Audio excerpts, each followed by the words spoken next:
ସମସ୍ତଙ୍କୁ ଖ୍ରୀଷ୍ଟୀୟ ପ୍ରେମରେ ମୋର ନମସ୍କାର। ଯୋହନ 15:5 ଲେଖାଯାଏ, ମୁଁ ଦ୍ରାକ୍ଷଲତା ଆଉ ତୁମ୍ଭେମାନେ ଶାଖା ଅଟ। ଯିଏ ମୋ ଠାରେ ରୁହେ ଆଉ ମୁଁ ଯାହାଠାରେ ରୁହେ ସେ ପ୍ରଚୁର ଫଳ ଫଳେ, କାରଣ ମୋ ବିନା ତୁମେ କିଛି କରିପାର ନାହିଁ। ଲେଖାଇଛି, ମୋ ବିନା ତୁମେ କିଛି କରିପାରିବ ନାହିଁ। ଆମେ ଅନେକ ସମୟ କ'ଣ କରିଥାଉ ନା ପ୍ରଭୁ ଯୀଶୁଙ୍କୁ ଆମର ଏହି ଶରୀର ରୂପ ମନ୍ଦିରରେ ନ ରଖି ଆମେ ତାଙ୍କୁ ବାହାରେ ରଖିଥାଉ। ତା ଦ୍ୱାରା କ'ଣ ହେଇଥାଏ ନା ଆମ ଜୀବନ ସଂଘର୍ଷମୟ ହୋଇଥାଏ, ଆମ ଜୀବନରେ ଷ୍ଟ୍ରଗଲ୍ ଥାଏ। କିନ୍ତୁ ସେ ଆମକୁ ଆହ୍ୱାନ କରିଛନ୍ତି ବିଜୟ ଜୀବନ କାଟିବା ପାଇଁ। ସେ ଆମକୁ ଆହ୍ୱାନ କରିଛନ୍ତି ଜୟ ଜୀବନ କାଟିବା ପାଇଁ। କିନ୍ତୁ ଆମେ ପ୍ରଭୁ ଯୀଶୁଙ୍କୁ ବାହାରେ ରଖିବା ଦ୍ୱାରା ଆଉ ଆମ ଜୀବନ ସଂଘର୍ଷମୟ ହୋଇଯାଇଥାଏ। ସେ କହୁଛନ୍ତି, ଆମେ ଦ୍ୱାରରେ ଆଘାତ କରୁଛେ, ଯିଏ ଆମ ସ୍ୱର ଶୁଣି ଦ୍ୱାର ଫିଟାଇବ ଆମ୍ଭେ ତା ଭିତରେ ପ୍ରବେଶ କରିବା, ଆମେ ତା ସହିତ ଭୋଜନ କରିବା, ଆମ୍ଭେ ତା ସହିତ ପାନ କରିବା।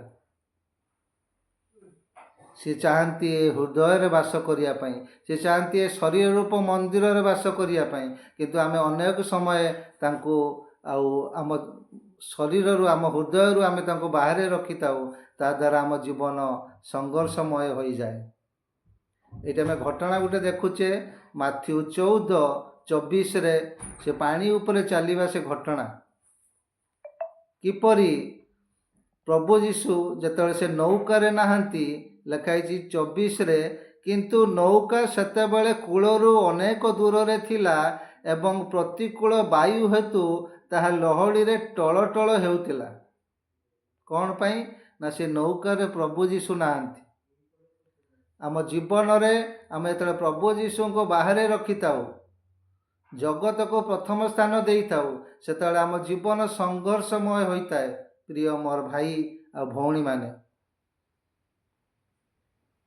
ଏଠି ଆମେ ଦେଖୁଛେ ଆଉ ପ୍ରଭୁ ଯୀଶୁ ଯେତେବେଳେ ସେ ନୌକା ପାଖକୁ ଆସୁଛନ୍ତି ଆଉ ଶିଷ୍ୟମାନେ ନୌକାକୁ ପ୍ରଭୁ ଯୀଶୁଙ୍କୁ ଆଣୁଛନ୍ତି ନୌକା ଭିତରକୁ, ଲେଖାଇଛି ପବନ ବନ୍ଦ ହେଇଗଲା।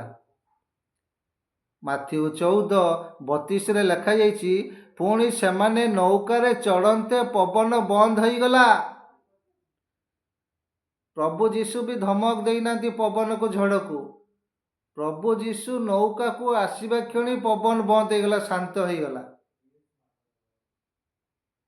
ଆମକୁ ଜାଣିବାର ଅଛି ପ୍ରଭୁ ଯୀଶୁ ଆମ ଭିତରେ ଯେବେ ରହିବେ, ପ୍ରଭୁ ଯୀଶୁଙ୍କୁ ଆମେ ଯେତେବେଳେ ପ୍ରଥମ ସ୍ଥାନ ଦେବା, ଆମ ହୃଦୟରେ ରଖିବା, ତାହେଲେ ଆମ ଜୀବନ କେବେ ବି ସଂଘର୍ଷମୟ ହେବନି, କେବେ ବି ଷ୍ଟ୍ରଗଲ୍ ହେବନି।